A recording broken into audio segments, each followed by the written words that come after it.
Oke, selamat datang semuanya.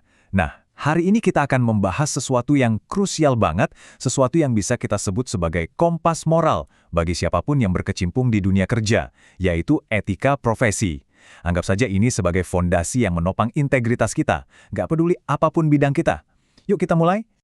Sebelum kita melangkah lebih jauh, saya mau lempar satu pertanyaan mendasar dulu nih buat Anda. Coba renungkan sejenak. Yang Anda lakukan setiap hari itu, apakah sekedar pekerjaan atau sudah bisa disebut sebagai sebuah profesi? Kelihatannya sih mirip ya, tapi percaya deh, perbedaannya itu fundamental banget.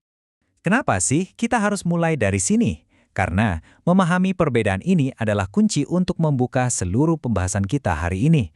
Dari sinilah konsep etika profesi itu lahir dan jadi relevan. Oke, mari kita bedah perbedaannya secara sederhana dulu. Pekerjaan, pada intinya, ya aktivitas apapun yang kita lakukan untuk dapat uang. Tujuannya sangat praktis, buat menyambung hidup. Tapi profesi, nah ini beda cerita. Profesi itu lebih dalam, bukan cuma soal penghasilan. Profesi menuntut keahlian spesifik yang didapat dari pendidikan. Dan yang paling penting, diikat oleh yang namanya kode etik. Biar makin jelas, coba deh kita lihat tabel perbandingan ini. Langsung saja fokus ke baris kode etik. Lihat kan, untuk pekerjaan kolomnya kosong, nggak ada kewajiban. Tapi untuk profesi, kode etik itu adalah sebuah keharusan. Sama halnya dengan baris tujuan. Pekerjaan fokusnya ya dapat gaji, sementara profesi punya tujuan yang lebih mulia, melayani masyarakat, di samping tentunya mendapatkan penghasilan. Jadi, kenapa sih memilih jalan sebagai seorang profesional itu penting? Karena keuntungannya jauh melampaui slip gaji bulanan.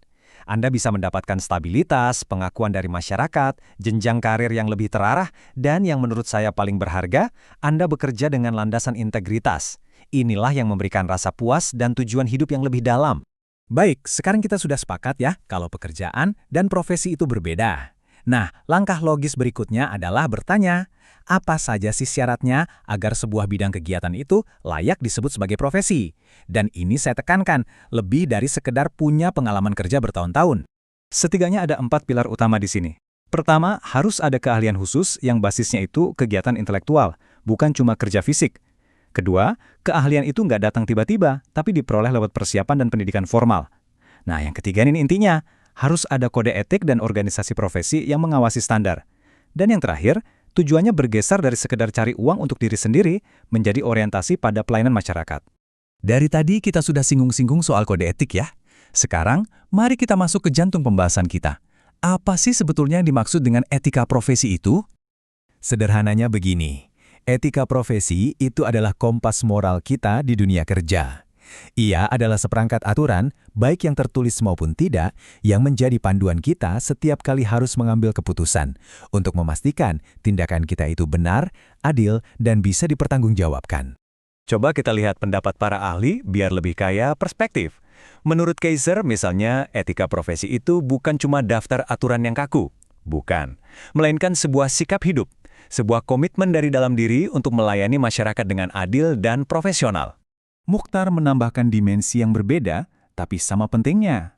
Ia menekankan bahwa etika ini bukanlah sekedar saran atau anjuran. Sifatnya itu mengikat. Artinya, wajib dan tidak bisa ditawar-tawar lagi bagi siapapun yang menyandang status profesional di bidangnya. Dan Prakoso melengkapi kepingan puzzle ini dengan sangat baik.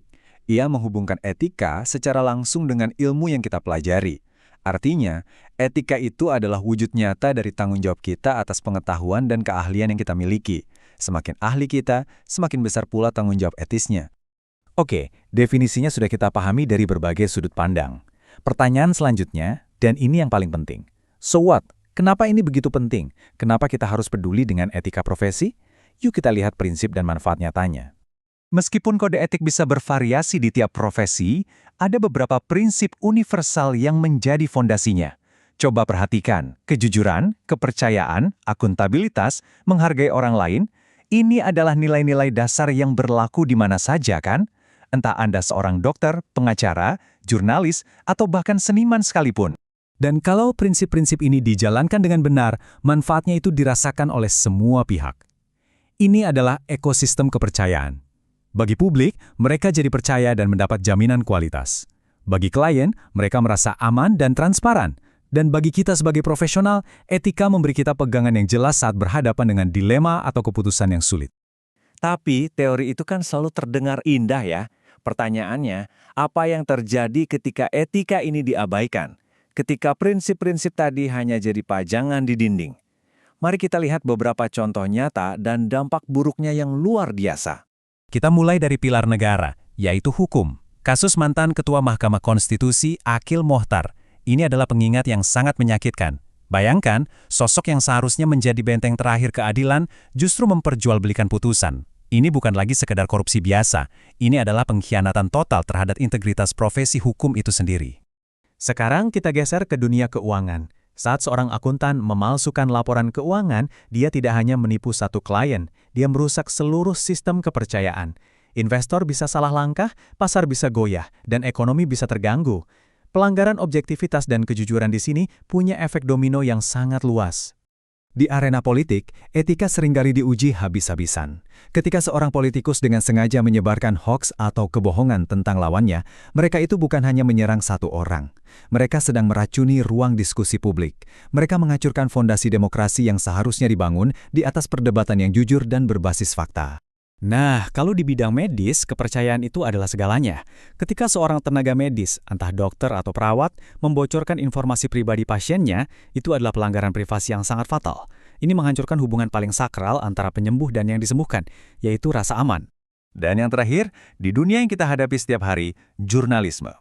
Di era informasi yang super cepat ini, verifikasi itu adalah harga mati. Seorang jurnalis yang ikut menyebarkan berita palsu tanpa cek fakta sudah gagal dalam tugas utamanya. Alih-alih jadi sumber informasi yang bisa dipercaya, mereka malah jadi bagian dari masalah. Dan ini dia benang merah dari semua kasus tadi. Setiap pelanggaran ini, apapun bidangnya, punya satu dampak yang sama dan paling merusak. Mereka mengikis, bahkan menghancurkan kepercayaan publik. Bukan hanya kepada si pelaku, tapi kepada seluruh profesi yang diwakilinya. Sekali kepercayaan itu hilang, butuh waktu sangat lama untuk membangunnya kembali. Sebagai penutup, saya ingin meninggalkan Anda dengan satu pertanyaan untuk direnungkan. Coba pikirkan baik-baik. Di dalam profesi atau pekerjaan Anda saat ini, prinsip etika apa yang bagi Anda itu harga mati, yang benar-benar mutlak dan sama sekali tidak bisa dinegosiasikan? Mengetahui jawabannya adalah langkah pertama untuk menjadi seorang profesional sejati yang berintegritas.